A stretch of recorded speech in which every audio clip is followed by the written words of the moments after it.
آپ کے خیال میں پنجاب کی تاریخ میں کیا سب سے اہم واقعہ تھا؟ زیادہ لوگ سوچتے ہیں کہ یہ تو میکس ایک ریجن تھا، لیکن حقیقت یہ ہے کہ بابر سے لے کر اورنگزیب تک مغل سلطنت کی سب سے بڑی لڑائیاں پنجاب میں ہوئی۔ یہاں کی دولت، یہاں کی فوج، یہاں کی سیاست، سب کچھ سلطنت کو چلاتا تھا۔ لیکن آپ کو یہ نہیں معلوم کہ پنجاب والے خود کیوں ہمیشہ غلام بنے رہے۔ آج ہم آپ کو بتائیں گے کہ کیسے ایک خطہ جو سب سے طاقتور تھا وہی آخر میں سب سے آخری ہو گیا۔ پنجاب کی داستان 1524 سے شروع ہوتی ہے جب بابر لاہور پہنچا۔ یہ وقت بہت اہم تھا کیونکہ بابر کے پاس بھی سلطنت نہیں تھی، وہ صرف ایک باہر سے آنے والا حملہ آور تھا جس کے پاس کچھ فوج تھی۔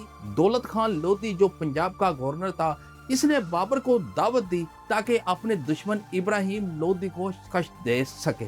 بابر نے بہت تیزی سے لاہور اور سیالکوٹ پر قابو کر لیا۔ اس کے بعد وہ آگے بڑھا اور 1526 میں پانی پت کی لڑائی میں ابراہیم لودھی کو شکست دی۔ یہ لڑائی صرف ایک معمولی جنگ نہ تھی، یہ تھی مغل سلطنت کی بنیاد۔ اگر بابر پانی پت میں ہار جاتا تو مغل سلطنت کبھی نہ بنتی اور پانی پت میں بابر جا نہ سکتا۔ اگر پنجاب اس کا اڈا نہ ہوتا تو یہ ہے پنجاب کا پہلا اہم کردار۔ یہ مغل سلطنت کا دروازہ تھا۔ وسط ایشیا جو کوئی ہندوستان میں آنا چاہتا تھا اسے پنجاب سے ہی آنا پڑتا تھا۔ یہاں دریائے سندھ تھا، یہاں پہاڑ تھے، یہاں کی راہ سب سے محفوظ تھی۔ لاہور اور پنجاب کی دولت سلطنت کی روح تھی۔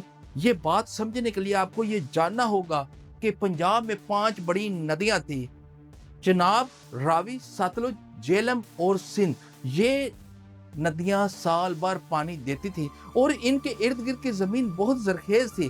بابر نے اپنے ریکارڈ میں لکھا ہے کہ لاہور میں پانی کی چرخیاں ہیں جو ہمیشہ کھیتوں کو سیراب کرتی رہتی ہیں۔ اکبر کے دور میں یہ صورتحال اور بھی بہتر ہو گئی۔ اکبر نے پنجاب میں نئی نہریں کھدوائیں اور نئے آبپاشی کے نظام بنوائے۔ یہ سب کچھ اس کے لیے تھا کیونکہ پنجاب سے آنے والا ٹیکس سلطنت کی بنیادی دولت تھی۔ یہ صرف اناج نہیں تھا، یہاں سے کپڑا، نمک، مدنیات سب کچھ نکلتا تھا۔ لاہور کی مارکیٹ پورے ایشیا میں مشہور تھی۔ تاجر وسط ایشیا سڑک کے ذریعے لاہور آتے تھے اور یہاں بہت سا دن اپنا سامان بیچتے۔ انہیں یہاں کپڑا، نمک اور دوسری چیزیں خریدنی ہوتی تھی۔ فارسی تاجروں کے لیے لاہور سب سے بڑی مارکیٹ تھا۔ اگر لاہور کو بند کر دو تو پوری مغل سلطنت کی تجارت رک جاتی تھی۔ 17ویں صدی میں مغل ہندوستان دنیا کے 24% جی ڈی پی تھا، یعنی دنیا کے تقریباً چوتھائی حصے کی دولت۔ اور اس کا بڑا حصہ کہاں سے آتا تھا؟ پنجاب سے۔ پنجاب کی فوج سلطنت کی رگ رگ میں تھی، یہ میکستی بات نہیں ہے۔ اکبر کے 30,000 گھوڑ سوار پنجاب سے آتے تھے۔ اورنگزیب کی فوج کا 40% پنجابی سپاہی تھے۔ یہ لوگ اپنی مٹی سے وفادار نہ تھے، یہ مغل سلطنت سے وفادار تھے۔ منصبداری سسٹم میں پنجاب کو سب سے زیادہ جہانگیریں ملتی تھی، یعنی جو زمین دی جاتی تھی اس کے بدلے میں فوج دینا پڑتی تھی۔ اگر پنجاب یہ فوج نہ دی ہوتی تو اکبر اپنی سلطنت بڑھا نہ سکتا۔